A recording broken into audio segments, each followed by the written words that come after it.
আদালতে বিরাট ধাক্কা খেল শুভেন্দু অধিকারী। তৃণমূল পার্টিকে ফাঁসাতে গিয়ে আদালতে নিজেই ফেঁসে গেছে শুভেন্দু অধিকারী। শুভেন্দু অধিকারী কলকাতা হাইকোর্টে মামলা করেছিল তৃণমূল পার্টিকে বিপদে ফেলার জন্য, তৃণমূল পার্টিকে ফাঁসানোর জন্য।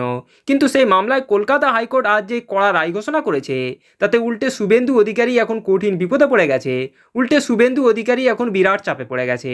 তো চলুন এই ভিডিওটি ধৈর্য ধরে শেষ পর্যন্ত দেখুন যে শুভেন্দু অধিকারী তৃণমূল পার্টিকে ফাঁসাতে গিয়ে উল্টে আদালতে নিজেই কিভাবে কঠিন বিপদে পড়ে গেল। কলকাতা হাইকোর্টের রায়টি ধৈর্য ধরে শেষ পর্যন্ত দেখলেই প্রমাণ পেয়ে যাবেন। মামলা দায়ের করেছিলেন শুভেন্দু অধিকারী, সেই মামলার নিষ্পত্তি ঘোষণা করলেন বিচারপতি অমৃতা সিনহা। মূলত শুভেন্দু অধিকারীর নিরাপত্তা রক্ষীকে বিধানসভায় প্রবেশ করতে দেয়নি তৃণমূল সরকার। সেই সময় স্পিকারের নির্দেশে তাদেরকে নিরাপত্তা রক্ষীকে বাইরে রাখা হয়েছিল।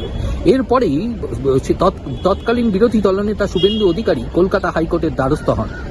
বিচারপতি অমৃতা সিনহা নির্দেশ দিয়েছিলেন যে কোনো বিধায়ককে এই ধরনের সুবিধা দেওয়া যাবে না যে তারা তাদের নিরাপত্তা রক্ষী নিয়ে বিধানসভার অন্দরে প্রবেশ করে। শুভেন্দু অধিকারী কলকাতা হাইকোর্টে আদালত অবমাননার মামলা দায়ের করেন বিধানসভার তৎকালীন স্পিকার বিমান বন্দ্যোপাধ্যায়ের উদ্দেশ্যে।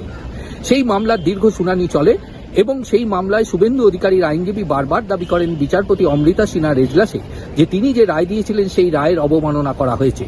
বিচারপতি উভয় পক্ষের মন্তব্য শোনার পর অবশেষে তিনি মামলার নিষ্পত্তি ঘোষণা করে দিয়েছেন। তবে বিচারপতি মন্তব্য করেছেন যে মানুষকে শান্তিপূর্ণভাবে থাকতে দিন, যাতে মানুষ শান্তিভাবে বসবাস করতে পারে।